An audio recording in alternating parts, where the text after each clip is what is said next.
Prime minister تھے اس وقت Imran Khan. N C اے نے یہاں پر ایک انویسٹیگیشن کی, اور انویسٹیگیشن میں عمران صاحب یہ کہتے ہیں کوئی کرمنل اوبلیگیشن نہیں آئی سامنے, ڈیل ہو گئی, ایک سیل ڈیل, جو ہمیں نہیں پتا وہ ڈیل کیا ہے, مگر اس ڈیل کے تحت جو ہے وہ کہا گیا کہ پیسہ پاکستان میں آنا ہے.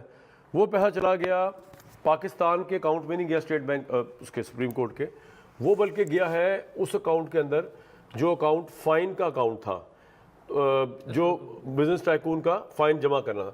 اس سارے کیس کو آپ کیسے دیکھتے ہیں, اور انگلینڈ کے حساب سے بتائیے این سی اے کا کیا کام تھا اس کے اندر, ان کا کیا رول ہے, وہ اس پیسے کو کیا سمجھتے ہیں, یہ کیا باقی اسٹیٹ آف پاکستان کے پاس ہی جانا تھا؟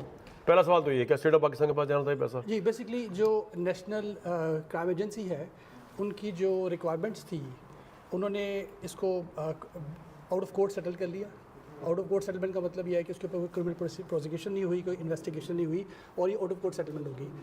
اس کے اوپر 2 ڈیڈ آف ایگریمنٹ سائن کیے تھے جو کہ کانفیڈینشیلٹی کی تھی, ایک between Pakistan and U K government, اور ایک between the parties and the U K government. ٹھیک ہے.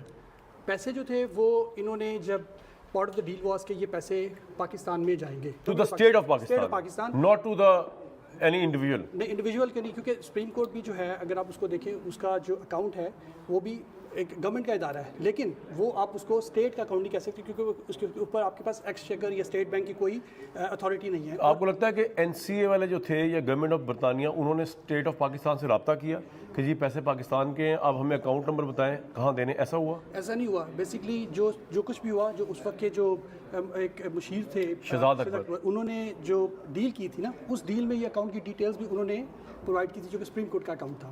حالانکہ دے ور انڈر دی امپریشن نہیں, لیکن این سی اے نے تو اس لیے ان سے ڈیل کی نا, یا ان کو بلایا یا وہ ادھر آئے کہ انہوں نے کہا کہ اسٹیٹ آف پاکستان کا پیسہ ہے تو آپ ہمیں بتائیں ہم نے کس طرح دینا ہے, تو وہ پھر شہزاد اکبر آئے موڈیلٹیز طے کرنے کے لیے, ایسے ہی ہے نا؟ if I'm not wrong. پہلے سے طے کر چکے تھے جب انہوں نے جب چیزیں رابطہ تو گورنمنٹ آف انگلینڈ نے کیا نا, این سی اے نے رابطہ کیا نا پاکستانی اسٹیٹ سے کہ جناب یہ اتنا پیسہ ہے اور یہ پیسہ پاکستان میں آنا ہے, تو شہزاد اکبر نے آ کے موڈیلٹیز طے کی, ایسے ہی ہے. لیکن ان کا جو امپریشن تھا نا, ان کا یہ تھا کہ یہ گورنمنٹ کو جو پیسہ واپس جائیں 190 ملین جو پیسے جا رہے ہیں یہ اسٹیٹ آف پاکستان کو جائیں گے. یہ کس کا امپریشن تھا؟ یہ این سی اے کا, کہ یہ کسی کے پرائیویٹ اکاؤنٹ میں نہیں جائیں گے. لیکن اگر وہ بزنس ٹائکون کے پرائیویٹ اکاؤنٹ میں وہ چلے گئے جو کہ بھلے سپریم کورٹ میں ہی تھا, فائن کے لیے بنایا ہوا تھا, تو پھر یہ تو بدیانتی نہیں ہوگی.